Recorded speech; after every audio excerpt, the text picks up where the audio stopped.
সম্মানিত মুসলিয়ানে করম, আমি আমার নিজেকে আপনাদের সবাইকে আল্লাহর তাকওয়া অবলম্বন করার অনুরোধ জানাচ্ছি। যেই তাকওয়া অবলম্বন করলে আমরা আল্লাহর জান্নাতে যেতে পারব। জান্নাতে যাওয়া হচ্ছে প্রত্যেকটি মানুষের চরম এবং পরম চাওয়া।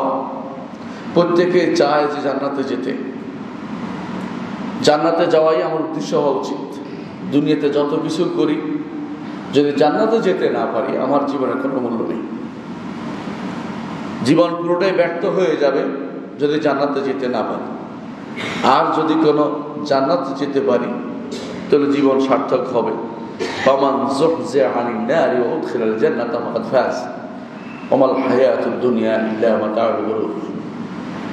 যাকে জাহান্নাম থেকে দূরে রাখা হয়েছে, জান্নাতে প্রবেশ করা হয়েছে, সে তো সফল কাম, আল্লাহ বলছেন।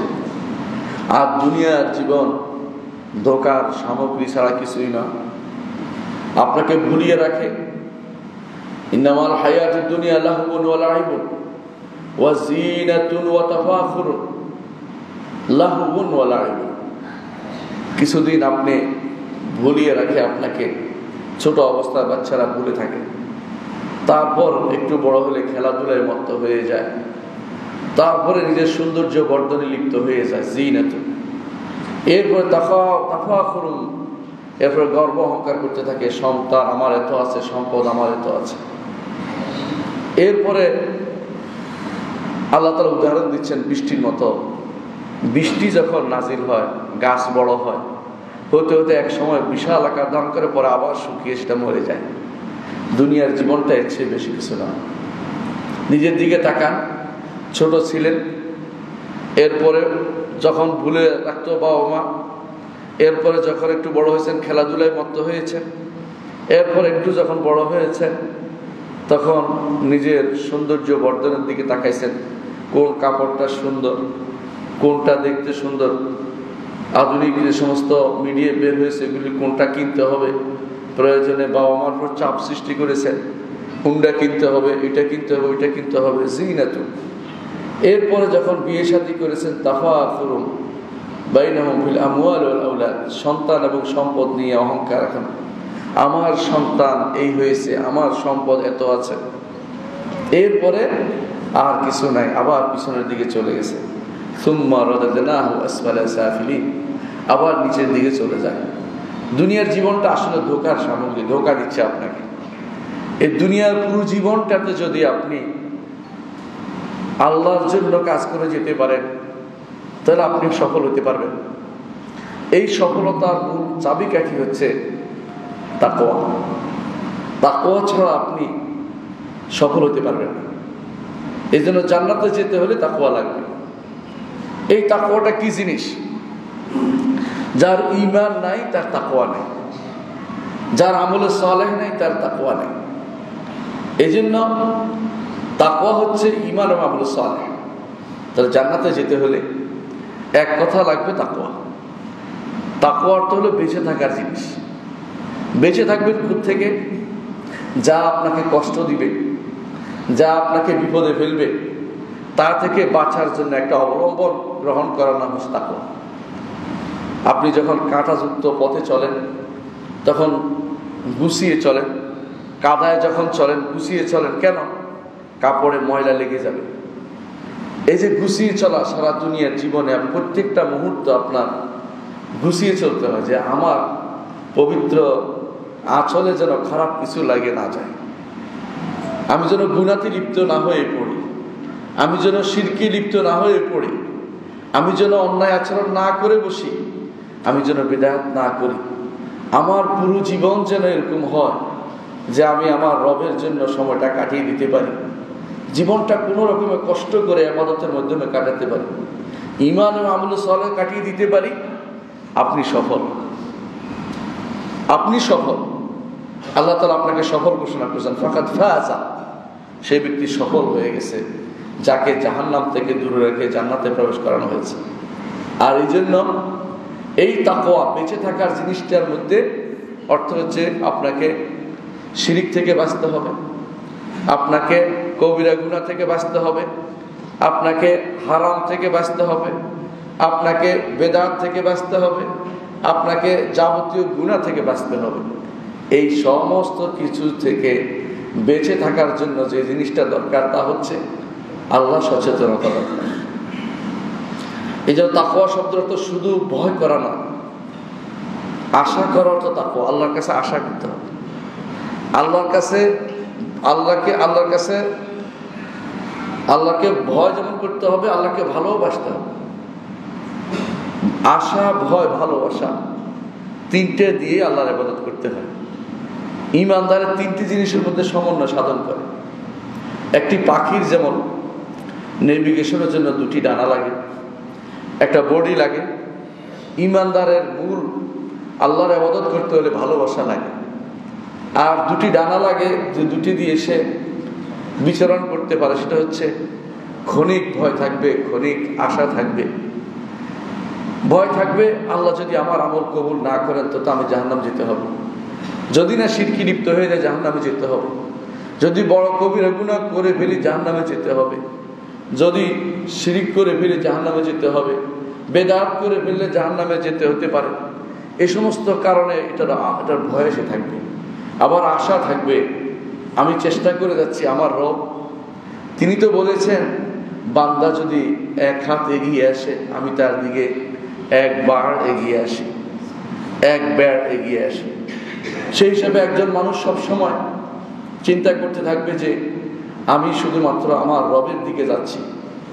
ইন্নী যাহিবুন ইলা রাব্বি সাইয়াহদি, আমি আমার রবের দিকে যাচ্ছি, তিনি আমাকে পথ দেখাবেন। এই আশা তার সবসময় থাকবে। আশা এবং ভয় এই দুইটা যেমন থাকবে, ভালোবাসাও তেমনি থাকবে। এই তিনটার সমন্বয়ে যে ইবাদত হবে এটা হচ্ছে তাকওয়াপূর্ণ ইবাদত। এই তাকওয়াটা ঈমানদারের বড় আরাধ্য জিনিস। তাকওয়ার অধিকারী হতে হলে আপনাকে বেশ কিছু কাজ আমি বলতে পারি, কিন্তু সংক্ষিপ্ত দুটি কাজ করতে হবে। প্রথমে আপনাকে ঈমান থাকতে হবে, দ্বিতীয়ত আমল সালেহ থাকতে হবে। ঈমান এবং আমল সালেহ না থাকলে আপনি তাকওয়ার অধিকারী হতে পারবেন না। এই দুটো হচ্ছে আপনার মূল সম্পদ। যত রকমের কাজই আমরা করি না কেন, যত সুন্দর পোশাকই পরি, যত দরবারই আমরা খুলি, যত রকমের প্রতিষ্ঠানে আমরা করি, ঈমান না থাকলে, আমল সালেহ না থাকলে এগুলির কোনো মূল্য নেই। আপনার জীবনের প্রতিটি মুহূর্ত দেখেন, সন্তানকে আপনি কি বাড়াচ্ছেন, ঈমান ও আমল সালেহ পূর্ণ করতে পেরেছেন কিনা, ঈমানের দাবিতে তাকে পূর্ণ করেছেন কিনা, আমল সালেহ সে জানতে পেরেছে কিনা, আমল সালেহ সে করে কিনা। এই দুটি জিনিস আপনার জন্য তাকওয়ার একটা পথ আপনার জন্য উন্মোচন করে দিবে। তাহলে এক নম্বর হচ্ছে ঈমান, আর দুই নম্বর হচ্ছে আমল সালেহ। এই দুইটা কথাই আল্লাহ তাআলা কোরআনে কারীম বলেছেন, ইন্নাল্লাযীনা আমানু ওয়া আমিলুস সালিহাতি কানাত লাহুম জান্নাতুল ফিরদাউসি নুজুলা। একখানে বললেন যে তাকওয়ার কারণে জান্নাতে যাবে, আর একখানে বললেন ঈমান ও আমল সালেহ করলে জান্নাত দিবে। দুইটার মধ্যে কোনো বিরোধ নেই, কারণ তাকওয়া হচ্ছে ঈমান ও আমল সালেহ নাম। ঈমান ও আমল সালেহ পূর্ণ হলে আপনি মুত্তাকি হবেন, আর মুত্তাকি হলে আপনার জন্য জান্নাত অবধারিত হবে। মুত্তাকি হলেই জান্নাত আপনি পাবেন। তাকওয়ার মাত্রা অনুসারে জান্নাতে যাওয়া নির্ভর করবে।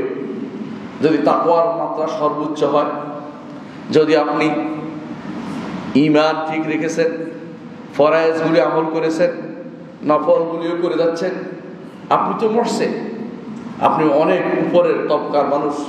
জান্নাতে যাওয়া কেউ ঠেকাবে না, আপনার কোনো বাধা হবে না। জান্নাতে যাওয়াটা আপনার জন্য একেবারে সহজ হয়ে যাবে। আর দ্বিতীয়ত, ঈমান আপনার ঠিক আছে, আপনি ফরজ আমলগুলি করেছেন, নফল করতে পারেন নাই, আপনার জান্নাতে যাওয়া বন্ধ হবে না, আপনি জান্নাতে যেতে পারবেন।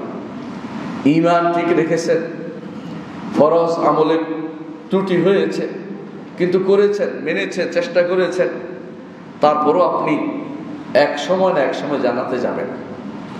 এটা হচ্ছে মুসলিম পর্যায়। ঈমানদার এই তিনটি পর্যায়ের মধ্যে সবসময় ঘুরাফেরা করে, কখনো মুসলিম, কখনো মুমিন, কখনো মুহসিন। মুসলিম, মুমিন, মুহসিন তিন স্তরের বাইরে কেউ যেতে পারে না। ঈমানদার এর বাইরে গেলে সে পথভ্রষ্টদের অন্তর্ভুক্ত হয়ে যায়। এর বাইরে গেলে আসহাবুশ শিমাল হয়ে যায়। আসহাবুশ শিমাল আল্লাহ তাআলা যেটা বলেছেন, আসহাবুশ শিমাল থেকে বাঁচতে হবে, আসহাবুল ইয়ামিন হতে হবে। যদি আসহাবুল ইয়ামিন হতে হয়, সরাসরি জান্নাতে যাবেন, তাহলে অপেক্ষা করবেন দুইটার একটা। ইন্নাল্লাযীনা আমানু ওয়া আমিলুস সালিহাতি কানাত লাহুম জান্নাতুল ফিরদাউসি নুজুলা। তাহলে ঈমান এবং আমল সালেহ হচ্ছে তাকওয়ার মানদণ্ড। ঈমান আমল সালেহ হচ্ছে আল্লাহ তাআলা বলছেন, আল্লাহ তাআলা তাদের জন্য জান্নাতুল ফিরদাউসকে দিবেন নুজুলা, মেহমানদারি হিসাবে জান্নাতুল ফিরদাউস দিবেন। দেরি করবেন না, মেহমানদারি ঈমানদারদের জন্য সেটা অপেক্ষমান থাকবে জান্নাতুল ফিরদাউস। আর জান্নাতুল ফিরদাউস হচ্ছে সবচেয়ে বড় জান্নাত এবং সবচেয়ে মধ্যম জান্নাত, সবচেয়ে উপরের জান্নাত। কারণ জান্নাতগুলো সবগুলোই একটার সাথে একটা লাগানো। জান্নাতগুলো ৮ জান্নাত মানে ৮টি দরজা, ৮টি অংশ, কিন্তু মূল জান্নাতের নাম হচ্ছে জান্নাতুল ফিরদাউস। তার উপরে হচ্ছে রহমানের আরশ, আর রহমান হচ্ছে আরশের উপরে। আর সেখান থেকে আরশের নিচ থেকে জান্নাতের নহরগুলি প্রবাহিত হবে, জান্নাতের নহরগুলি প্রবাহিত হবে। রব্বুল আলামিন আরশের উপর থেকে জান্নাতের দিকে তাকাবেন, জান্নাতীরা আল্লাহর দিকে তাকাবে, আল্লাহর চেহারা দেখতে পাবে। এর চেয়ে বড় নেয়ামত জান্নাতে আর কিছু হবে না। ইমাম ইবনে কাইয়িম রাহমাতুল্লাহ আলাইহি বলেন, জান্নাতে যে ব্যক্তি আল্লাহকে দেখবে সেই ব্যক্তি জান্নাতের নেয়ামতকে ভুলে যাবে, এত আনন্দ তার হবে। তাহলে জান্নাতে যেতে হলে, জান্নাতুল ফিরদাউসে যদি যেতে হয়, আমাদেরকে ঈমান এবং আমল সালেহ দুইটাকে ঠিক রাখতে হবে। ঈমান যদি না থাকে, শত আমল সালেহ করে কোনো লাভ নেই। ঈমানটা বড় জিনিস, ঈমানটা বড় জিনিস। এই ঈমান কি? ঈমান হচ্ছে আল্লাহর উপর ঈমান, ফেরেশতাদের উপর ঈমান, আখিরাতের উপর ঈমান, কিতাবের উপর ঈমান, রাসূলদের উপর ঈমান এবং তাকদীরের উপর ঈমান। এই ৬টি জিনিসের কোনো একটাতে আপনার কোনো কমতি থাকতে পারবে না। একটা যদি বাদ পড়ে যায়, তাকদীরের মাসলাতে শুধু ভুল করেছেন, ধরেন আপনি কিন্তু ঈমান ধরতে পারেন নাই, জান্নাতে যাওয়ার কোনো আশা নেই। একজন মানুষ আল্লাহর উপর ঈমানের ক্ষেত্রে ভুল করেছে, জান্নাতে যাওয়ার কোনো আশা নেই, কোনো আশা নেই। ঈমান কি বুঝতে ভুল করেছে, ঈমান বুঝেনি, এমনি এমনি নামাজ পড়েছে, লাভ হবে না। ঈমান জানতে হবে আপনাকে। ঈমান কাকে বলে জানতে হবে। শুধু শুধু নামাজ পড়লে হয় না। মুনাফিকরাও শুধু শুধু নামাজ পড়তো, কিন্তু ঈমান অন্তরে তাদের স্থান পায়নি বলেই জান্নাতে যেতে পারবে না। মুনাফিক কোনদিন জান্নাতে যাবে না। ইন্নাল মুনাফিকিনা ফি দারকিল আসফালি মিনান নার, জাহান্নামের সর্বনিম্ন স্তরে মুনাফিকরা থাকবে। অথচ তারা কিন্তু রাসূলের সাথে প্রথম কাতারে কেউ কেউ সালাত আদায় করত।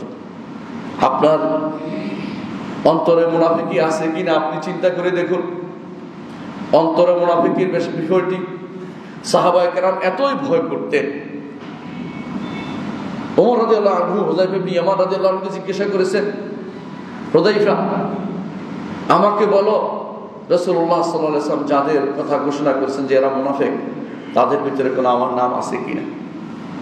হুযায়ফা ইবনে ইয়ামান রাদিয়াল্লাহু আনহু বললেন যে আপনার নাম নেই, এই আপনাকেই বলছি, আর কারোর কাছে আমি বলবো না কোনো কথা। যেখানে ওমর রাদিয়াল্লাহু ভয় করেছেন, সেখানে আমরা নির্ভয় হয়ে যাই কি করে? ঈমানদার নির্ভয় হতে পারে না, তার ভয় থাকবে সারাক্ষণ যে কখন আমার ঈমানটা চলে যায়, কখন আমি দুনিয়াদার হয়ে যাচ্ছি, এমন ভাবে নেফাকি ইবাদত করতেছি, নেফাকি ঈমান আনছি, এরকম যেন না হয়ে যায়। আপনার ঈমান হতে হবে, মজবুত হতে হবে, আবু বকর রাদিয়াল্লাহু ঈমানের মতো। অন্তত না পারলে সাহাবায়ে কেরামের কারো একজনের ঈমানের মতো অন্তত হোক। সাহাবায়ে কেরামকে আপনার ঈমানের জন্য সামনে রাখুন। আপনার ঈমান কেমন হবে, যে কোনো একজন সাহাবীকে সামনে নিয়ে দেখুন যে এই সাহাবীর ঈমান কেমন ছিল। বেলাল ইবনে রাবাহ রাদিয়াল্লাহু আনহু, তার ঈমানের দিকে একটু তাকান। পর্বত সময় ঈমানদার ছিলেন, মরুভূমির বালুতে টানা হয়েছে, তিনি বলতেন আহাদ আহাদ, একমাত্র আল্লাহর ইবাদত করব, কারো ইবাদত করব না, কারো কথা কারো ইবাদত করব না, কারো কাছে মাথা নত করব না, কারোর জন্য কোনো কিছু প্রণিপাত করব না, একমাত্র আল্লাহর জন্য ইবাদত করব। দুনিয়ার কিছুই চাননি তারা, জান্নাত চেয়েছেন, দুনিয়ার কিছুই চাননি। আপনারা জানেন বেলাল ইবনে রাবাহ রাদিয়াল্লাহু আনহু কত কাছের মানুষ ছিলেন রাসূলুল্লাহ সাল্লাল্লাহু আলাইহি ওয়াসাল্লাম। খাবার লুকিয়ে রাখতেন দুই একটা রসুলের খাবার জন্য। 2-3 মাস রসুলের আগুন জ্বলতো না চুলাতে। রাসূলুল্লাহ সাল্লাল্লাহু আলাইহি ওয়াসাল্লামের জন্য বেলাল চা পেতেন, রেখে দিতেন রসুলকে খাওয়াবেন বলে। দুনিয়া চাননি, আর আমরা দুনিয়ার জন্য ব্যস্ত হয়ে পড়েছি। আমাদের এখন প্রত্যেকে এই মুহূর্তে দেখতে পাচ্ছি সারা বাংলাদেশে একটা দুনিয়া প্রতিযোগিতায় লিপ্ত হয়ে গেছে সবাই। কে কিভাবে কোন জায়গা দখল করবে, কে কিভাবে কোন জায়গা থেকে ক্ষমতায় আসবে, এই চিন্তায় সবাই বিভোর আছে। এই ক্ষমতা কিন্তু চিরস্থায়ী নয়। অনেকেও আগেও ক্ষমতায় এসেছে, আবার গেছে, আবার সবচেয়ে নিকৃষ্ট অবস্থাতেও অনেকে বিদায় হয়েছে। কিন্তু আপনি যদি কোনো ঈমান ও আমল সালিহ নিয়ে যেতে পারেন, এমন এক রাজত্ব আপনি করবেন যেই রাজত্ব যে রাজত্বে কোনো আপনার বিরুদ্ধে কেউ দাঁড়াবে না। পুরো পৃথিবী আপনার হবে, পৃথিবীর মতো 10টা হবে আপনার, পৃথিবীর মতো 10টা পৃথিবী হবে আপনার। ইউহাল্লাউনা ফিহা, আপনাকে স্বর্ণ দিয়ে রৌপ্য দিয়ে মুড়িয়ে দেওয়া হবে, এত স্বর্ণ রৌপ্য দিয়ে সৌন্দর্য মণ্ডিত করে দেওয়া হবে।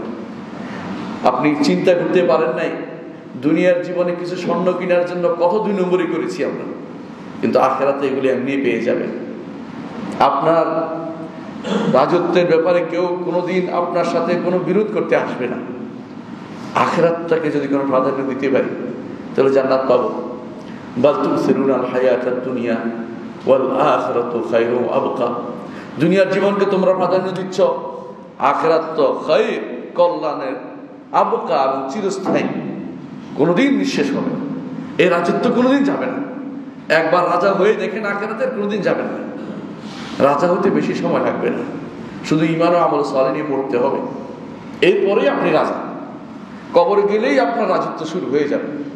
আপনার জন্য জান্নাত থেকে সুগন্ধির ব্যবস্থা করে দেওয়া হবে, জান্নাত থেকে আপনার জন্য কাপড়ের ব্যবস্থা করে দেওয়া হবে, জান্নাত থেকে সুগন্ধির ব্যবস্থা করে দেওয়া হবে, জান্নাত থেকে জান্নাতের অবস্থা, আলো বাতাস আপনার কাছে আসতে থাকবে।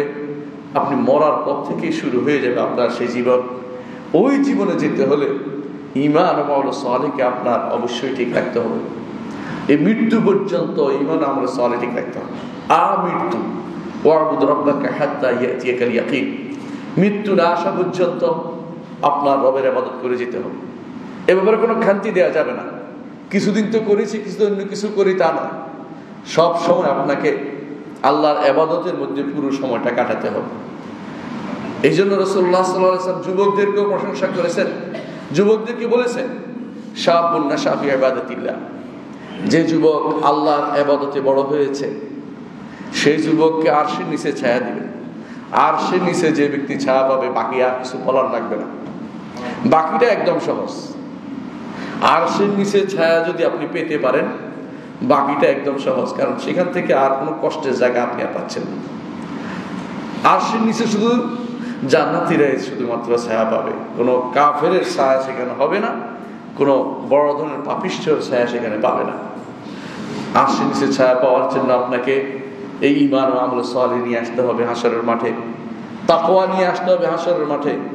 আপনি মুত্তাকি কিনা আপনি সেটা নিজেকে জিজ্ঞাসা করুন। যেই তাকওয়ার কথা আমরা প্রতিটা খুতবাতে বলি, প্রতিটি খুতবাতে আমরা এই কথাটা বলি। খুতবার এটা বলে খুতবাতুল হাজা, এটার মধ্যে কেন তাকওয়ার কথা বারবার বলা হয়? আলেমরা শর্তও করেছেন যে যেন জুমার খুতবাতে তাকওয়ার কথা থাকে। কেন? কারণ এই তাকওয়া থাকলে সবই আছে, তাকওয়া নাই কিছুই নেই। ইন্না আকরামাকুম ইনদাল্লাহি আতকাকুম, আল্লাহ বলছেন তোমাদের মধ্যে সবচেয়ে সম্মানিত হচ্ছে ওই ব্যক্তি যে ব্যক্তি তাকওয়ার অধিকারী হবে। এই তাকওয়া কোনো দেখানোর জিনিস নয়, তাকওয়া হচ্ছে এমন জিনিস যা গোপন করার জিনিস। রাতের বেলা কি করছেন কেউ জানেনি, রাতের বেলা কি করছেন কেউ জানেনি। আপনার মাঝে এবং আল্লাহর মাঝে সির, যে গোপন ভেদ কেউ জানতে পারবে না, এটা হচ্ছে তাকওয়া। আপনি কি করেছেন কেউ জানতে পারে নাই, এটা হচ্ছে তাকওয়া। আপনি এমন ইবাদত করেছেন কেউ জানতে পারেনি, রাসূলুল্লাহ সাল্লাল্লাহু আলাইহি ওয়াসাল্লাম সেটা উদাহরণ দিয়েছেন। ডান হাতে কি দিয়েছে বাম হাত জানতে পারেনি, ডান হাতে কি দিয়েছে বাম হাত জানতে পারেনি। আপনি কি চিন্তা করে দেখেছেন এমন কিছু কি হতে পারে ডান হাত দিলে বাম হাত জানতে পারেনি? অর্থ কি? কাউকে দেখাতে চাননি, নিজেও এর প্রতি গুরুত্ব দেননি, দিয়েছি আল্লাহ জানছে। এটা করেন, কিছু কাজ রেখে দেন, হাসরের দিন সেদিন আপনি খুশি হবেন। আপনার আমলনামা বিশাল কিছু দেখে আমার রব্বুল আলামিন কোনো কিছু নষ্ট করেন নাই, কোনো কিছু তার কাছে নষ্ট হয় না। আপনি দেখবেন যে সবই আছে, কেউ জানতে পারেনি, আমার রব্বুল আলামিন তো জেনেছেন। মা ইনদাকুম ইয়ানফাদু ওয়া মা ইনদাল্লাহি বাক, তোমাদের কাছে যা থাকবে তা শেষ হয়ে যাবে, নিঃশেষ হয়ে যাবে। যা আল্লাহর কাছে আছে সেটা কোনোদিন নিঃশেষ হবে না। এটা দরকার ঈমানের। একজন মানুষ এখন কি করে, যদি একটা কাউকে টিস্যু দেয় সেটাও ছবি তুলে রাখতেছে, হজ করতে যাচ্ছে, উমরা করতে ছবি তুলে রাখতেছে। আবার কেউ ঘোষণা দিয়ে যাচ্ছে, মাকে নিয়ে হজে গেলাম, মাকে নিয়ে উমরায় গেলাম, মনে হচ্ছে না বললে তার ভাত হজম হচ্ছে না। কেন বলতে যাচ্ছেন, কাকে জানাচ্ছেন? আপনার রব্বুল আলামিন কি জানেন না? আলা ইয়ালামু মান খালাকা ওয়া হুয়াল লাতীফুল খাবীর, যিনি সূক্ষ্মদর্শী, যিনি আপনাকে সৃষ্টি করেছেন, তিনি কি জানবেন না আপনি কি করেছেন? আপনি কি করেছেন ভালো করে জানেন।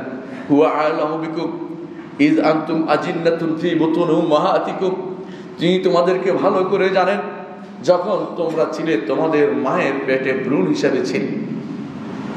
মায়ের পেটে ভ্রূণ হিসাবে থাকা অবস্থায় তিনি তোমাদের জানেন, এবং দুনিয়ার বুকে যখন আসছি তখনও তিনি জানেন কি কাজ করেছি, পুরো হিসাব তার কাছে আছে। আহসাহুল্লাহু ওয়া নাসুহু, আল্লাহ সব গণনা করে রাখছেন, তারা ভুলে গেছে। আল্লাহ বলছেন আহসাহুল্লাহু ওয়া নাসুহু, তারা ভুলে গেছে। আল্লাহ তাআলা ওয়া মা কানা রাব্বুকা নাসিয়া, আমার রব কোনোদিন ভুলেন না, সব কিছু সংরক্ষিত আছে, সব তিনি জানেন কি করেছেন।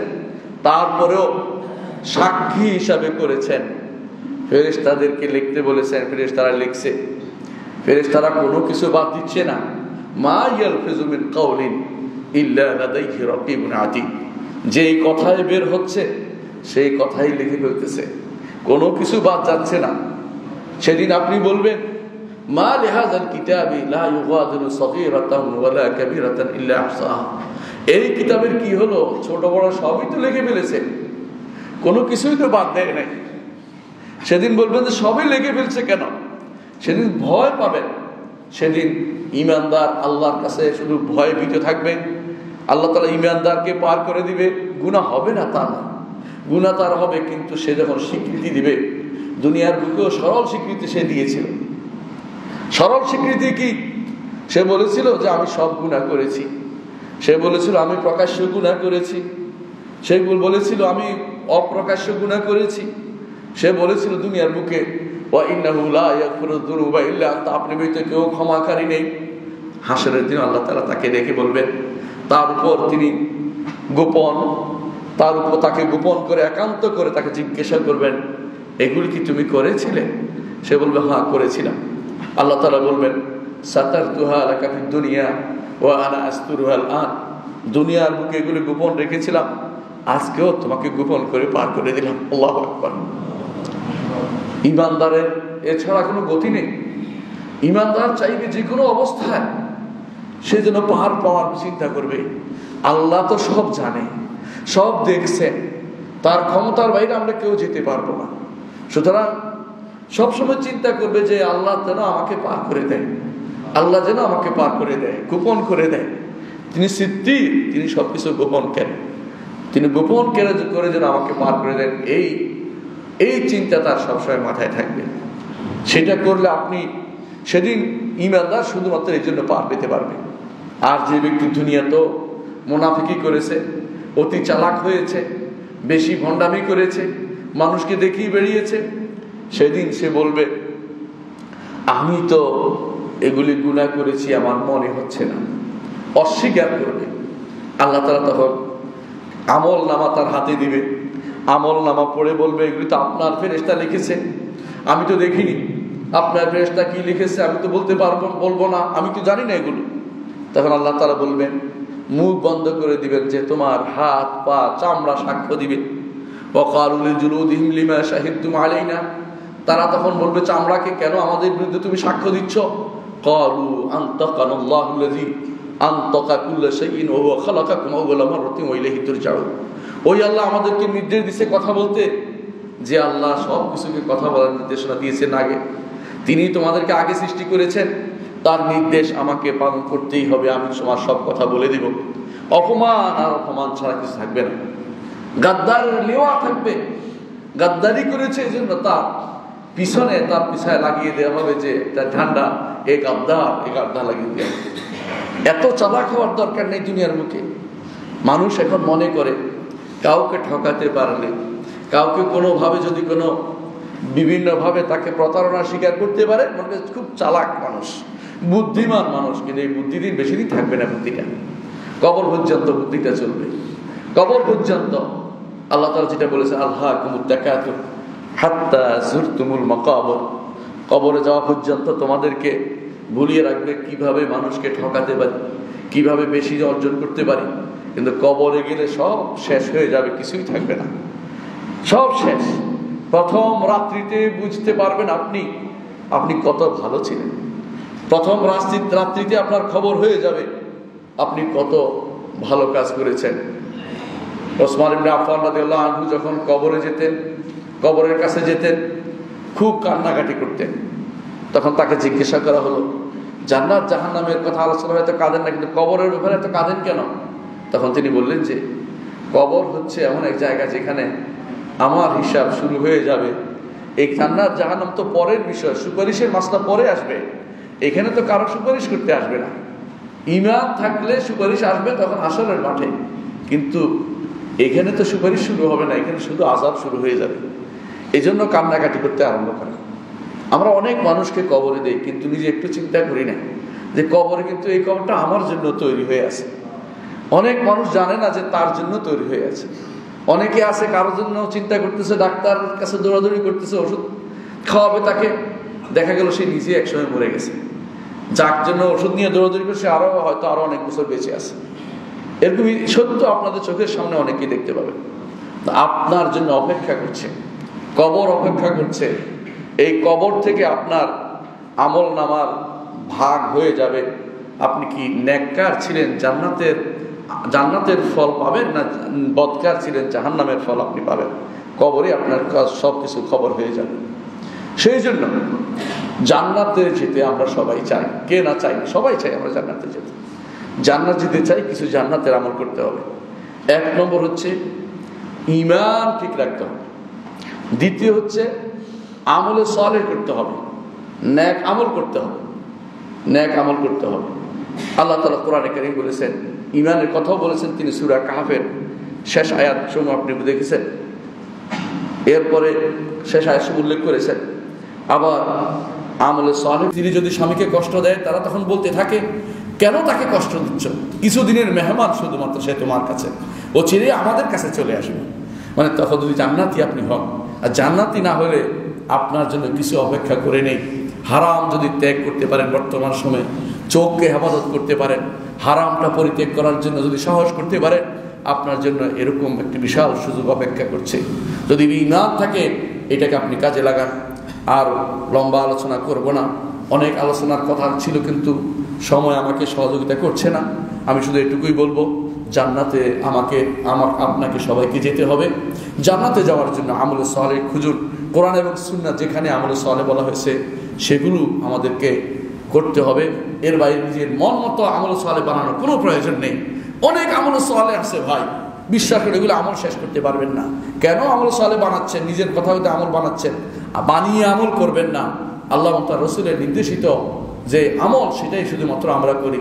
আকুলু কাওলি হাযা ওয়া আস্তাগফিরুল্লাহ লি ওয়া লাকুম ওয়া লিসাইরিল মুসলিমিন ফাস্তাগফিরুহু ইন্নাহু হুয়াল গাফুরুর রাহিম।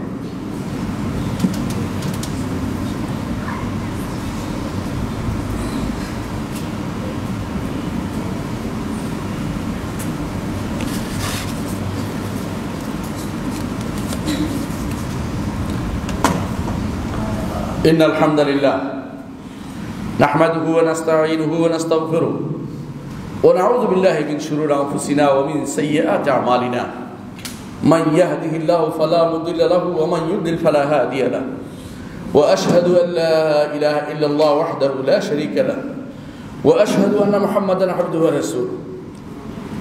সম্মানিত মুসলিয়ান কিরাম, আমি আপনাদেরকে বলছিলাম জান্নাতে কিভাবে যেতে হয়। এই যে মসজিদে আপনি আসছেন, এটাও কিন্তু রাসূলুল্লাহ সাল্লাল্লাহু আলাইহি ওয়াসাল্লাম বলেছেন যে যতবার একজন মানুষ মসজিদে আসে আর মসজিদ থেকে যায়, তার জন্য আল্লাহ তাআলা জান্নাতে নেয়ামতের ব্যবস্থা করে রাখেন। বিশাল সুযোগ, কতবার আল্লাহ জান্নাতের ব্যবস্থা আপনারা করছেন আপনার জন্য, কিন্তু আপনি আবার নষ্টও করে দিতে পারেন সেটাকে। আমার কাছে খবর এসেছে অনেকেই খুতবা শোনার সময় কথা বলেন। আপনি কি জানেন যে কথা বললে খুতবা শোনার সওয়াবও যায়, সেদিন জুমার সওয়াবও নষ্ট হয়ে যায়।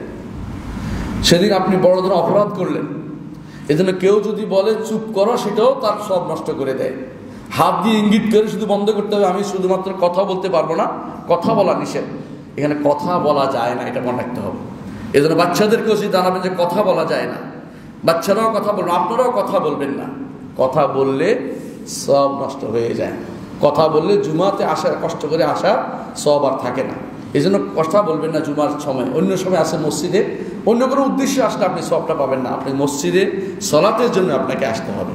এই জন্য মসজিদে সলাতের জন্য আসবেন, মসজিদে থাকবেন। পানিতে যেমন মাছ থাকে সেরকম থাকবেন, বেশি বাড়াবাড়ি করবেন না, হই হল্লোড় করবেন না, নিজেকে দেখানোর মানসিকতা বন্ধ করবেন। আমি মসজিদে এসেছি, নিজের একটা জাহির করা, নিজে পণ্ডিতি করা সব বাদ দিবেন, এগুলিতে কাজে আসবে না। আর মসজিদে আসছেন, আপনি হবেন আল্লাহর বান্দা, আল্লাহর দাস। সবাই আল্লাহর দাস। এখানে বড় দাস হচ্ছে ইমাম সাহেব, তার আপনারাও তার অনুসারী দাসের পিছনে নামাজ পড়তেছেন। আমরা সবাই আল্লাহর দাস। এই কথা মনে রেখে মসজিদে দিয়ে আসেন, আপনার সমস্যা কমতি হবে, জান্নাতে যাওয়ার পথটা অবশ্যই সুগম হবে। প্রিয় ভাইয়েরা, যেটা বলছিলাম, আমরা জানি যে এই মসজিদগুলো আল্লাহ তাআলার পক্ষ থেকে আমাদের জন্য বড় নেয়ামত। এই মসজিদগুলো যথাযথ আবাদ করবেন আপনারা ইনশাআল্লাহ। এই মসজিদগুলো যথাযথ আবাদ করবেন, মসজিদকে নিয়মিত আসবেন, সালাত আদায় করবেন, দূর দূরান্ত থেকে আসবেন। আপনি জানেন রাসূলুল্লাহ সাল্লাল্লাহু আলাইহি ওয়াসাল্লামের সাহাবী, তিনি বনি আমর ইবনে সালামাতে ছিলেন, অনেক দূরে। সেটা মসজিদে, আপনারা যারা মদিনায় গেছেন তারা জানেন, তাদের জায়গা ছিল এখন যেখানে বলে কিবলাতাইন মসজিদ বলে, ওই জায়গা ছিল। সেখান থেকে তিনি মসজিদ নববীর কাছে সালাত আদায় করতে করতে আসতেন। সাহাবায়ে কেরাম বললেন যে তুমি মসজিদের কাছে চলে আসো। তিনি বললেন যে না, আমি আসা যাওয়ার মধ্যে সওয়াবের আশা করি, আসা যাওয়া প্রতিটি পদক্ষেপে আমার জন্য সওয়াব লেখা হবে। রাসূলুল্লাহ সাল্লাল্লাহু আলাইহি ওয়াসাল্লাম সেটাকে বললেন, হ্যাঁ ঠিক বলেছে, সে অনুমোদন করলেন। তাহলে বোঝা গেল যে আপনি মসজিদগুলোতে অবশ্যই আসবেন, নিয়মিত আসবেন। যত বেশি আসবেন আপনি তত বেশি শয়তানের ধোঁকা থেকে বাঁচতে পারবেন। সুতরাং জান্নাতে যাওয়ার জন্য এটাও একটা জরুরি জিনিস, শয়তান যেন আপনাকে ধোঁকা দিতে না পারে। আল্লাহ আমাদেরকে বুঝার তৌফিক দান করুন। আল্লাহুম্মা সাল্লি আলা সাইয়্যিদিল বাশারিয়া মুহাম্মাদ ইবনে আব্দুল্লাহ কামা আমারা আল্লাহু আযজা ওয়া জাল্লা ফি কিতাবিহি ওয়া তান্না বি মালাইকাতিল মুসাববিহাতিল কুদসি ওয়া তাল্লাতা বিকুম আইয়ুহাল মুমিনুন ফাকালা তাআলা মুখবিরা ওয়া আমিরা ইন্না আল্লাহা ওয়া মালাইকাতাহু ইউসাল্লুনা আলান নবী يا أيها الذين آمنوا صلوا عليه وسلموا تسليما وقال النبي صلى الله عليه وسلم من صلى عليه مرة صلى الله عليه بعشرة اللهم صل على محمد وعلى آل محمد كما صليت على إبراهيم وعلى آل إبراهيم إنك حميد مجيد اللهم بارك على محمد وعلى آل محمد كما باركت على إبراهيم وعلى آل إبراهيم إنك حميد مجيد اللهم ارض عن الخلفاء الراشدين أبي بكر وعمر وعثمان وعلي وعن سائر الصحابة والتابعين رضوان الله عليهم أجمعين اللهم اغفر لنا ولإخواننا الذين سبقونا بالإيمان ولا تجعل في قلوبنا غلا للذين آمنوا ربنا إنك رؤوف رحيم اللهم اغفر لنا أجمعين আল্লাহ আমাদের সবাইকে আপনি ক্ষমা করে দিন। আল্লাহ আমাদের সবাইকে আপনি জান্নাতের অধিবাসী করুন। আল্লাহ সবাইকে জান্নাতে বিনা হিসেবে দিন। আল্লাহ আমাদেরকে আরশের নিচে ছায়া দিন। আল্লাহ আমাদেরকে আপনি কবর আযাব থেকে মুক্তি দিন। আল্লাহ আমাদের কবরকে আপনি জান্নাতের টুকরো বানিয়ে দিন। আল্লাহ কবরের মধ্যে জান্নাত থেকে ব্যবস্থাপনা করে দিন। আল্লাহ কবরের যেন কষ্ট আমাদের না আসে, তৌফিক আমাদের দিন। আল্লাহ প্রশ্ন উত্তর দেওয়ার তৌফিক আমাদের দিন। আল্লাহ আমাদেরকে আপনার দ্বীনের উপর সুপ্রতিষ্ঠিত রাখুন। আল্লাহ আমাদেরকে গুনাহ থেকে মুক্তি দান করুন। আমাদের সন্তানদেরকে দ্বীনের উপর রাখুন। আমাদের নারীদেরকে দ্বীনের উপর রাখুন। আল্লাহ তাদেরকে আমাদের জন্য ফিতনা বানাবেন না। আল্লাহ আমাদের নারীদেরকে বুদ্ধি দিন। আল্লাহ তারা যেন ফিতনা তৈরি না করে সেই তৌফিক তাদেরকে দিন। আল্লাহ আমাদেরকে আপনি ক্ষমা করুন। আল্লাহ আমাদের মধ্যে যারা অসুস্থ হয় তাদের সুস্থতা দান করুন। আমাদের এক ভাই তিনি অসুস্থ আছেন সিঙ্গাপুরে, আল্লাহ তাকে আপনি হেফাজত করুন। আল্লাহ তাকে আপনি সুস্থতা দান করুন। আরও অনেকেই দোয়া চেয়েছেন, সবাইকে আপনি ক্ষমা করুন। আল্লাহ তাদেরকে আপনি যথাযথভাবে হেফাজত করুন। আল্লাহুম্মা গফির ওয়ারহাম ওয়া আনতা খায়রুর রাহিমিন ইবাদাল্লাহ রাহিমাকুমুল্লাহ ইন্নাল্লাহা ইয়া'মুরু বিল আদলি ওয়াল ইহসান ওয়া ইতা'i যিল কুরবা ওয়া ইয়ানহা আনিল ফাহশা'i ওয়াল মুনকারি ওয়াল বাগই ইয়া'iদুকুম লা'আল্লাকুম তাযাক্কারুন ওয়া লাযিকরুল্লাহি আকবার আল্লাহু ইয়া'লামু মা তাসনা'উন।